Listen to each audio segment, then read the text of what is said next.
Hello and welcome back to Watercolor Theory. In today's episode, I won't have a painting going on in the background. I will show some still paintings from other artists, but today I want to talk about perfectionism. Last weekend, I was in Estes Park, and it was the first weekend that they were showing works from the Plein Air paint out that they had there. And it was a juried show. There were 50 participants. I didn't participate. You had to put in your info by April. So if you want to go next year, there you go. Have your portfolio ready by April. And I wanted to go up to see, like, I've never been to one. I've seen online paintings that people say they did plein air, but these I believe had to be done plein air. And I didn't see any that were labeled from the quick draw competition, but none of those are the point of this video.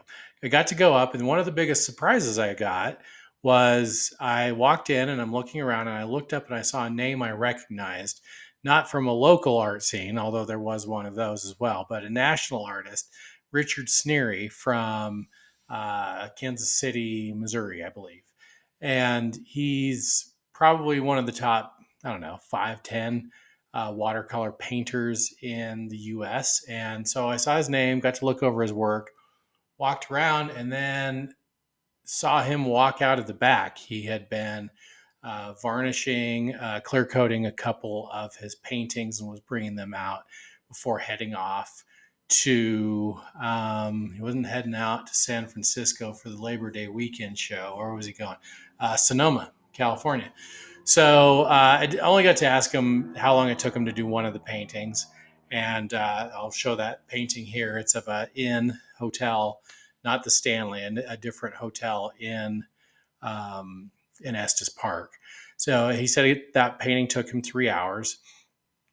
But the reason I'm doing this video is the next person that talked to him, a woman who I would guess to be maybe 45 to 50.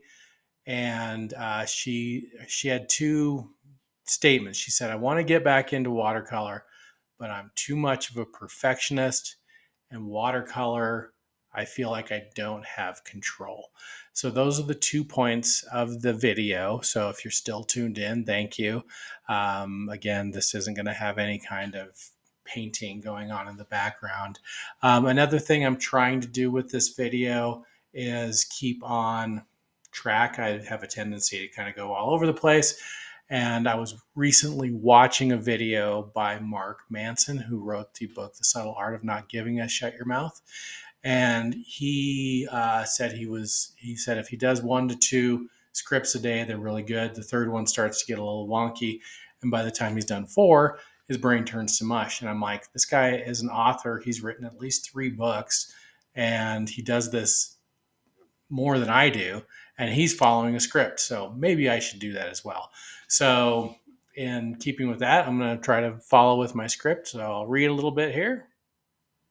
All right. So, the comment about perfectionism hit me. And I think of perfectionism as a societal disease. Like we're trained to do this. I mean, like similar to other diseases, like I'll say alcoholism. You're not born with alcoholism. They don't have alcoholism in Saudi Arabia because they don't serve alcohol. They do in some parts, but so it's I think it's a thing from growing up. It's a societal thing. I'm not saying that it's more American than other things, but we are kind of pushed all the time.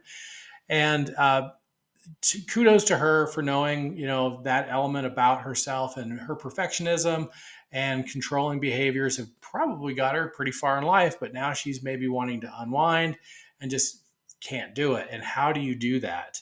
And that's the difficult part. Just getting in the mindset of doing art after being in a business situation for years is rather difficult. So for people who are still working a job, like I'm working part-time right now, and I find it kind of hard.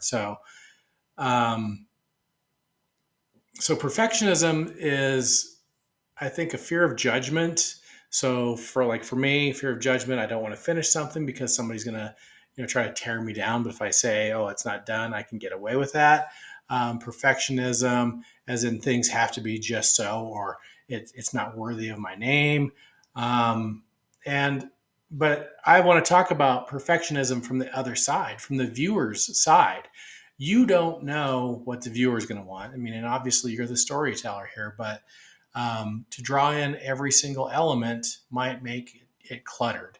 There's a relative of mine has a poster at their house, and it's massive, and it's probably from the 20s or 30s, and it's very meticulously drawn out. It's definitely not painterly. I mean, it's just like all of the trusses and people. It's very mechanically drawn, and so to me, it's not appealing. It lacks a soul. But to them, there was something that made them buy it. It was perfect for them. Maybe a memory or something. I need to ask them why. And then I look at paintings that I see from a distance, and some paintings I've done, and the painting that draws you in and then makes you wonder, like, wow, where did all that detail go? Those are the kind of paintings I'm striving for. And I think that's that level. I'm not comparing myself to Sargent, but John Singer Sargent knew that most paintings are going to be viewed, in the case of aristocracy and things like that, they're going to be up above a fireplace. They're going to be about 8 to 10 feet away. And they're still massive, but you don't have to paint in every finger and fingernail. He figured out that balance. And so, perfectionism, Monet wasn't a perfectionist. I mean, his colors to some were garish, and, that was a subjective thing. But objectively, he, as far as his draftsman, drawing an actual object, that was a main criticism of his. So, there isn't really a perfection. There's this disease known as perfectionism. So, knowing that might make you want to turn the tables on yourself and say, what can I do that makes me happy? What can I do that gives me joy? And maybe nobody else sees it. Or maybe it's I wait a couple years before I go out and do things. And Tony Robbins, not a painter, but a philanthropist, and he doesn't like to be called motivational speaker, but we'll just use that term. He says success leaves clues, and look at the people you like, and then pick apart their work. I mean, don't be a jerk, but just look it over and say, well, this isn't perfect or that isn't.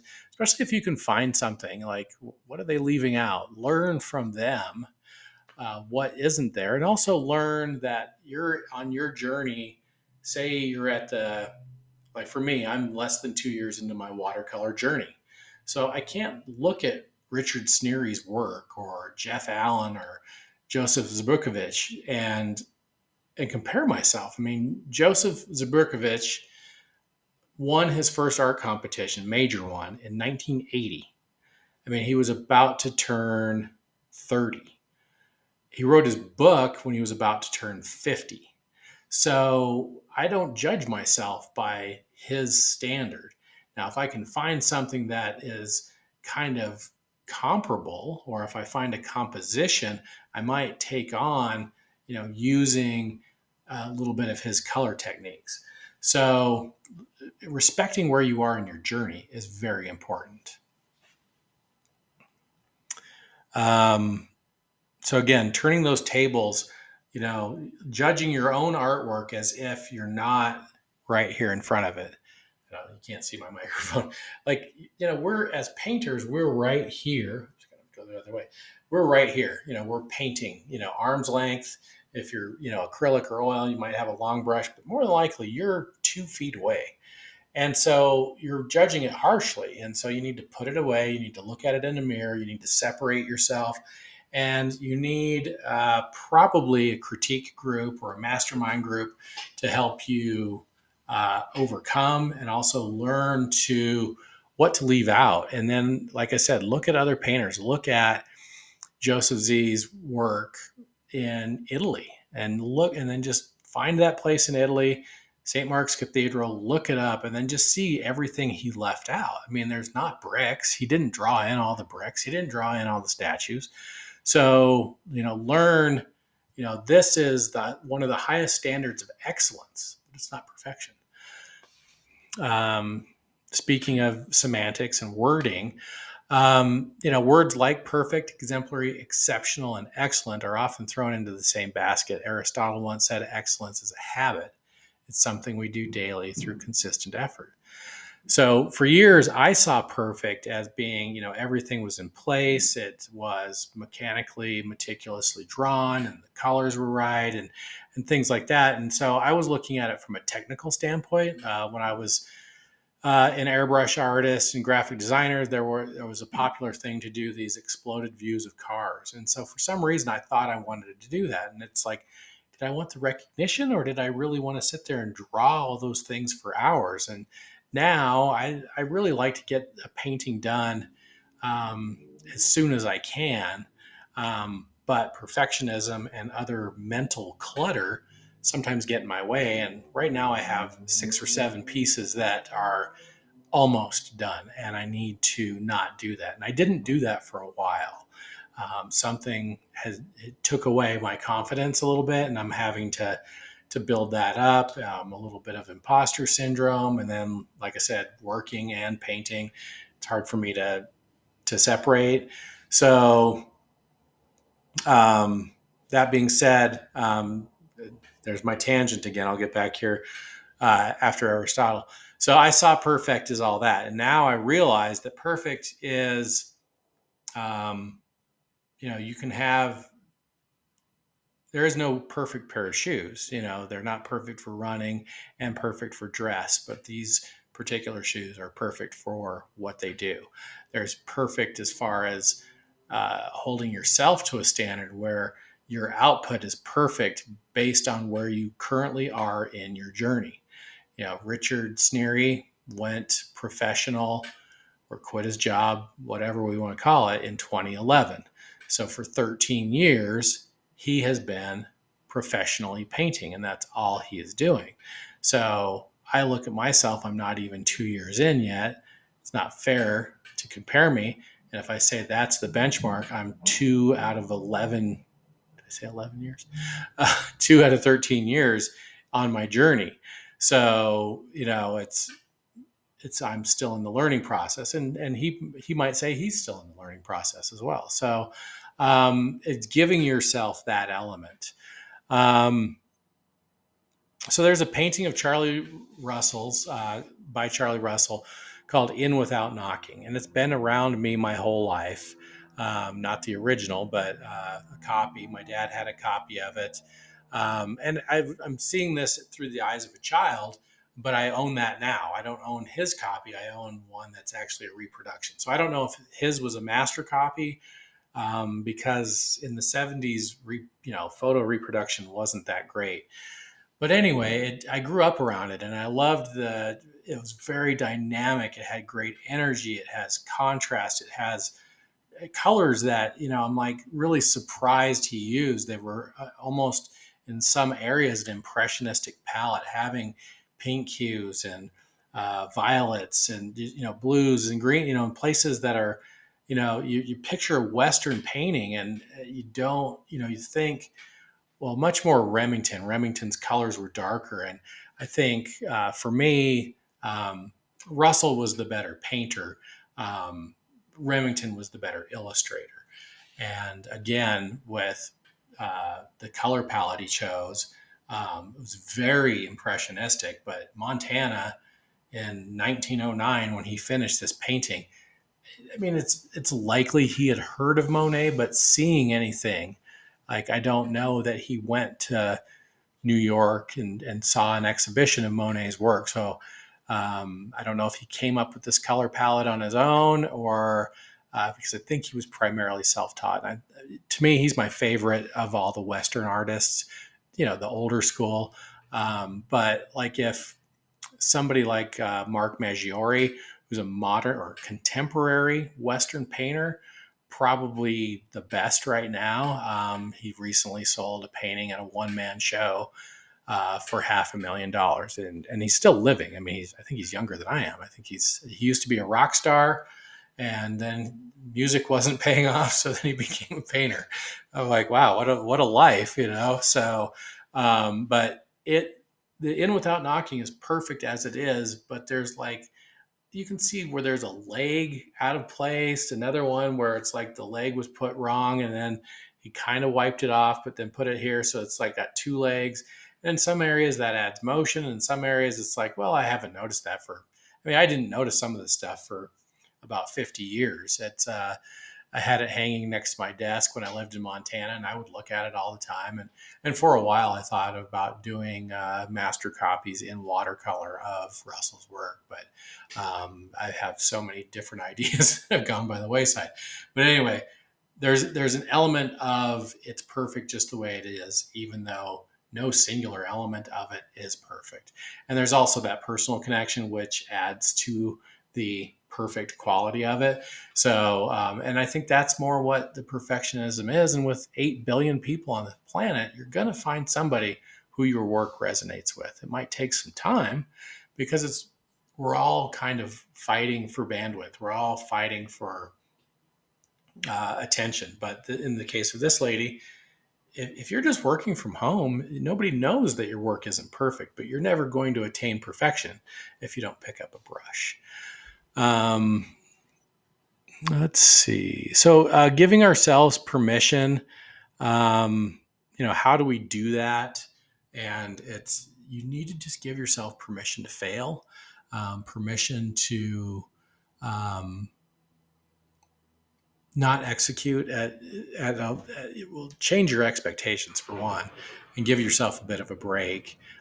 So having uh, a again, I'll just use the term permission structure. A lot of times people feel overwhelmed, and it's because they don't feel that they have permission to take it easy, or maybe they've just really never failed. I mean, I can tell you through work and life, I've had so many failures in my life, but I don't judge them necessarily as failures.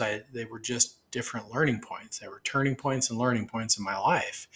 And could I have skipped some of them? Yes, but learning that you can fail, it's success.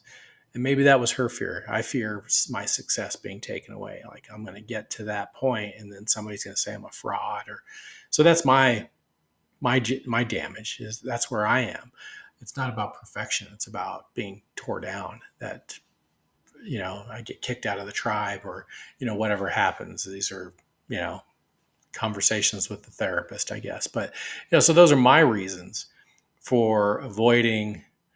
I think right now I'm avoiding success more so than I'm striving for perfection. I think that the two have kind of changed, and now one's more of a driving force for me than the other, driving me down though.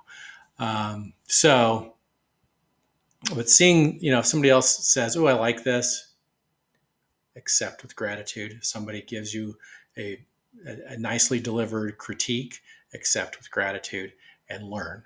And that's all you can do. I mean, you're not going to come out of the gate, being a master painter, pianist. I mean, you don't expect, like you're like, oh, hey, you're doing open heart surgery today. How long you been doing this? Oh, I just watched a YouTube video. So it's my first day. You're not going to get that. So don't expect that for something like this as well. It has motor skills. It has coordination. It has, different aspects that aren't just second nature to us. Let's see. So, excellence and systems. So, again, excellence is about the habits. And so, building habits. And a lot of times you might see somebody who works out a lot and you see their physique and you compliment and they can't take that compliment because they have this mentality that they're not perfect. And so, if that drives you crazy, try to flip that around on yourself. Oh, I'm probably that way about painting. But their systems, that's what you're admiring, their dedication, their systems. They're getting up at 5 a.m. with their tennis shoes right next to the bed. They're going to the gym. They're not going out drinking beers on Friday, whatever it is. You're admiring their excellence, their dedication to their craft. And that's the thing. A lot of people are like, why can't I get in shape? Why can't I get in shape? It's like, well, who are you following? You're following somebody that's their passion. Are you passionate about that? So, if you really are passionate about painting, give look at the rest of your life and do an audit. Like, okay, where else am I spending my time? And, if you're close to my age, your kids are probably out, or they don't want you involved in their business, whichever way. And you're probably not going out on Fridays. So, maybe the TV's taking up your time. I don't know, but devote some time to your craft. And if you're like me, it's better for me, I can every once in a while just dip in, do something like this painting right behind me of the umbrellas. I had to go to work. I had an hour and a half, and I said, you know what, I'm going to do it. And so I just started sketching, and then I started painting. And in an hour and a half, I got it to that far. And for me, that in itself is a victory, because a lot of times I'm like, I don't have enough time. It's like, no, you do, because you're trying to get to the point where you can compete in these plein air quick draw contests, which are 90 minutes to 2 hours. So get down there, do 2 hours or 90 minutes worth, see what you can get done. So, it's recompartmentalizing your life and optimizing your time. In that case, that's a rarity for me. But, for you, it might be easier to do that. Like, okay, let me see if I can get my first wash done. Let me see if I can get a drawing done. Let me see if I can get, these trees or my first mass value shape done today. And if you can do it that way, you're doing deliberate practice. You're learning to start. Sometimes that's the hardest part, is the start. So, reevaluate your life and consider it going to the gym. I mean, that's what you're doing when you're doing a painting, whether it's going on a shelf or going in a sleeve or going in the trash. It's all going to the gym. The results, just like the gym, like when you lift, you feel the pump, but after a few hours, it goes away. Your gains, your true gains, aren't going to be seen for months down the road. And it's the same in your painting. I mean, initially, it's like drinking through a fire hose, and your learning curve is like this. But as you get better and better, it just really starts to flatten. And then you just get to a point where you're like this. And maybe sometimes you're taking a dip because you're not following systems or whatever. Um, so that's um, about, the systems, having systems in place so that you kind of also know about your time, have systems in place for how you approach a subject. I mean, you can do research, look at people's paintings. Why do I like this? What seems intimidating about it? Oh, okay. And the thing that I'm working on, it's a little bit inspired by Skip Lawrence's style. He does just kind of light and shadow, but I'm looking at it as, um, like different layers of silhouettes. So you've got the sky, if there's any sky in your painting, and then you've got, for me, the mountains, and then you've got maybe there's a bank of trees that's your next value shape, but then it's cut out around a barn and a house. So you've got the sky layer, and that's not even a drawing. It's the mountains and the trees that give you the sky. And then somewhere those are enveloping the silhouette of a barn. And so just thinking of things in those layers and also in values. It's cooler in the back. I mean, unless it's sunset, then it would actually be warmer. But, just learning to look at a painting, see it, and be like, is this going to work? Can I look at it in this way of tackling it? Because it's not just a compositional thing, it's also about attacking it. Like, what am I cutting out? What am I painting over later? So I'm working on that as system for plein air, so that if you're put in a situation, you don't know the area other than what you saw on the internet, and you walk down a street and you see three things that you could paint, what one fits your style the best? Are you an atmospheric painter? Yada, yada, yada. So anyway, those systems, and systems in painting, and then systems in your life, designing your life around practicing painting. So the next thing is the letting go of control. So she mentioned that her struggles, and I said, kudos to her for recognizing them, and also it's probably brought her success in life, but now it's probably also brought her stress in life. So success and stress seem to go hand in hand, and now she wants to do, it sounds like something for herself, but she's still worried about something else. So not learning to work with, not learning to control, I think is a better way. It's dancing. You're dancing with this thing that does, to a certain degree, have a mind of its own. But if you learn to set boundaries in that relationship with watercolor, you can, get away with it. But, it's your relationship with the paper, the water, the brush, the paint, or the pigment.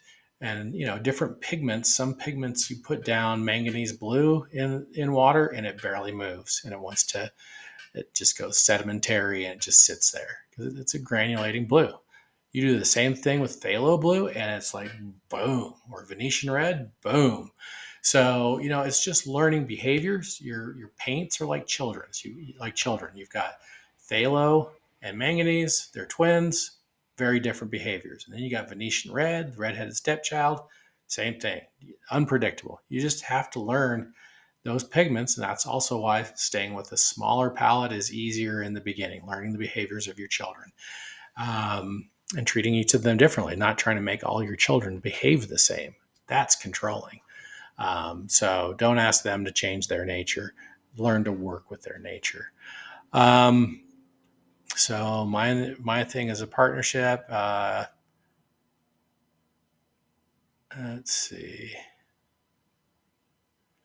Yeah, I think watercolor, the medium, teaches us to be loose. And I've kind of always been that way. I think for me, the layering effects that I've learned in Photoshop, coloring comic books, screen printing, doing different colors, doing your colors in different orders. Usually it was light to dark, but sometimes you wanted to switch things for various reasons. And then also, airbrushing. I think those things have lent myself to going into watercolor. Approaching the end here. Um, so for me, watercolor is a form of meditation. I mean, I get lost in the moment. I enter a flow state. I can't do math. My wife asked me to do some math one time, and I was like, I can't do that right now. I'm over here, not over here. And it's a great feeling. It was amazing. It was the first time it had clicked with me. I'd experienced it before, but never was there another person there, I guess. So that kind of added to the reality of it. Now it happens all the time, and then I forget how I did what I did. Um, so for this woman, just look at it as your own personal practice for a while until you want to reveal it. And then maybe it's like, you know what? This is my little secret. To wrap up, perfectionism can be a major roadblock, but it is important to redefine what perfect means to you. Not this definition I gave, but how do you want to define what perfection is? And then whether it's plein air, watercolor, oil painting, or studio painting, embrace your journey and recognize that excellence comes from consistent effort and growth. Don't get stuck chasing technical perfection or, comparison is the thief of joy. So also don't do that. Focus on creating something that brings you joy and resonates with others.